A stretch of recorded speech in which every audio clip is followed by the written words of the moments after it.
ఇంకోటి మూసీ ప్రక్షాళన సార్ ఎట్లా చూడొచ్చు? 1,50,000 కోట్లు అంటే భారీ అది బడ్జెట్. 1,50,000 కోట్లు అనేది హ్మ్. ఆయన ఏ ఆధారంతో అన్నాడో మనకు తెలియదు. హ్మ్. దానికి అంత అవసరం కూడా లేదు. హ్మ్. ప్రక్షాళన చేయాలంటే ఫస్ట్ మూసి బౌండరీస్, ఆ బౌండరీస్‌లలో ఉన్న భూములు ఎవరియి? హ్మ్. పట్టా భూములా? ప్రైవేట్ భూములా? పట్టా భూములు అయితే గనుక ల్యాండ్ అక్విజిషన్ చేయాలి. అక్కడనే వాళ్ళకి ముందు ఇల్లు కట్టియాలి. హ్మ్. వాళ్ళకి ఎక్కడో ఇస్తే వాళ్ళు పోరు.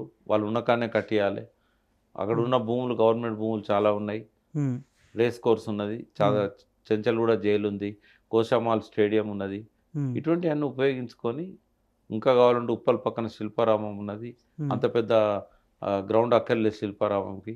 హ్మ్. నేను ఆయన మీటింగ్ పెట్టింది. ఇట్లాంటివన్నీ ఆహ్, ఎక్కడి ప్రజలకు అక్కడనే నివాస యోగ్యం కల్పించి, ఆ బిల్డింగులన్నీ కట్టిన తర్వాత వాళ్ళకి ఇంటికి తాళం చేతులిచ్చి, గౌరవంగా వాళ్ళ సామానంతా ప్రభుత్వ ఖర్చుతోని అలా చేర్చి, హ్మ్. ఎక్కడ ఉంటామన్న వాళ్ళకి అక్కడ ఇండ్లిచ్చి వాళ్ళను ఖాళీ చేయించాలి తప్ప, ఈ హ్మ్. రకంగా బుల్డోజ్ చేయాల్సిన అవసరం లేదు.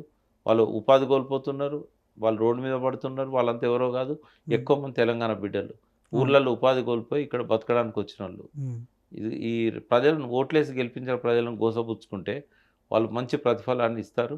రేపు మున్సిపల్ ఎలక్షన్‌లొస్తే తెలుస్తది రేవంత్ రెడ్డి పాలన సంగతి. 1,50,000 కోట్లు అనేది నిజంగా అంత ఖర్చు చేయొచ్చా? అంటే ఒకసారి ఒక మంత్రి ఏమో 50,000 కోట్లు అంటాడు. ఇంకోసారేమో 1,00,000 కోట్లు అంటారు. ముఖ్యమంత్రి ఓ 1,50,000 కోట్లు అంటారు. ఏదన్నా దానికి ఆధారం లేదు. ఆ హ్మ్. 1,50,000 ఏం చేస్తాడో చెప్పేదాకా హ్మ్. మనం దాని గురించి మాట్లాడమనవసరం. అంటే ఇంకో అంశం సార్, ఇటు రైతు భరోసా, రుణమాఫీ మరి వాటికి విషయంలో గూడా ఇవ్వడానికే డబ్బులు లేవు గదా! 1,50,000 ఎక్కడి బట్ నుంచి తెస్తాడు? అదే అంటా ఉన్నాము. లేదు. రైతు బంధు ఇవ్వలేడు. హ్మ్. ఇదివరకే వర్షాకాల పంటల ఖరీఫ్ పంటలకు ఇవ్వలేదు. హ్మ్. ఇప్పుడు రబీ పంటలు స్టార్ట్ అయితున్నాయి. ఇప్పుడు గూడా ఇవ్వలేడు ఆయనే. హ్మ్. ఈ వాగ్దానాలన్నీ ఎలక్షన్‌లప్పుడు ఇస్తారు. హ్మ్. తర్వాత వాటిని మర్చిపోతారు. హ్మ్. ప్రజలు మోసపడుతూనే ఉంటారు అనేది అమెరికాలో ఎలక్షన్‌ల ముందు ఆయన జెప్పిండు. హ్మ్. అది జెప్పిన తర్వాత అన్ని టీవీలలో, సోషల్ మీడియాలో వచ్చిన తర్వాత హ్మ్. ప్రజలు ఓట్లేసి గెలిపించుకున్నారు. కాబట్టి అనుభవించని ప్రజలకు తెలుస్తది గదా! హ్మ్. వాళ్ళు ఎట్లా మోసపోయిన్లో. హ్మ్. మోసం జేస్తా అని చెప్పిన తర్వాత గూడా ఓట్లేసారు గదా! అంతే అంటారా? మరి ఇక్కడ సిగ్గుండాల్సింది ఎవరికి? హ్మ్. అర్థం ప్రజలకు తెలిసి గావాలి. రావాలంటారా ప్రభుత్వం ఏందనేది? గత ప్రభుత్వాలు ఎట్లా చేసినాయి? ఈ ప్రభుత్వం ఎట్లా చేస్తుందని? వాళ్ళు ఒక కేసీఆర్ గారు నిజంగానే అహంకారం ఉంది కేసీఆర్ గారికి. నేను హ్మ్. గూడా అంటా. హ్మ్. నీకొచ్చిన నష్టమేంది? హ్మ్. నీకు రైతు బంధు పడుతుంది. హ్మ్. ఈ గతంలో ఎన్నడూ లేదుగా. హ్మ్. నీ పొలాలకు నీళ్లొచ్చినాయి. హ్మ్.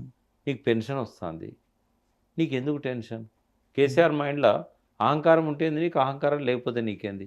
హ్మ్. కేసీఆర్ అవినీతిపరుడు. హ్మ్. ఎవడు రుజువు చేసిండు? సాక్షాత్తు జలశక్తి మంత్రే కాళేశ్వరంలో అవినీతి జరగలేదన్నాడు. ఎవడో హ్మ్. థర్డ్ క్లాస్ వాళ్ళు చెప్పే మాటల్ని నువ్వెందుకు నమ్మాలే? ఈ హ్మ్. అబద్ధాలను నమ్మి ఓట్లేసారు గదా! హ్మ్. తప్పు చేసినోళ్ళకి శిక్ష పడతది గదా! నేనెప్పుడు ప్రజలను తప్పుపట్టా. హ్మ్. కానీ ఇక్కడ ఏం జరిగిందంటే ఏకపక్షంగా ప్రచారం జరిగింది.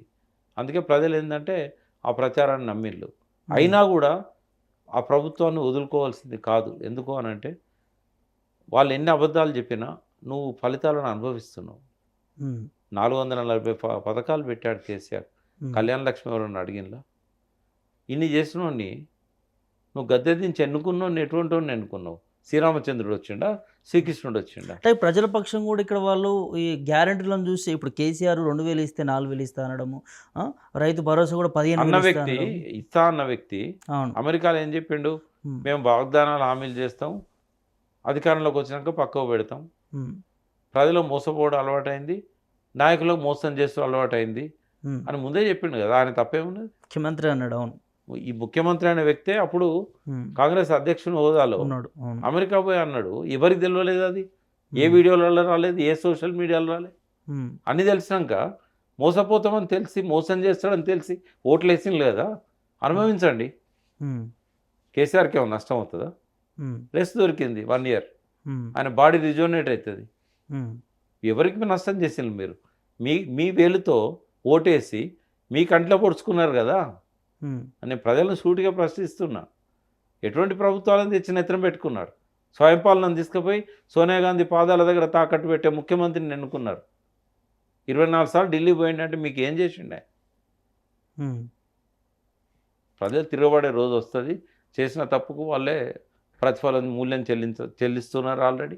మళ్ళీ ఆత్మహత్యలు మొదలైనయి. అవును. తెచ్చిన తెలంగాణను నాశనం చేసుకున్నారు.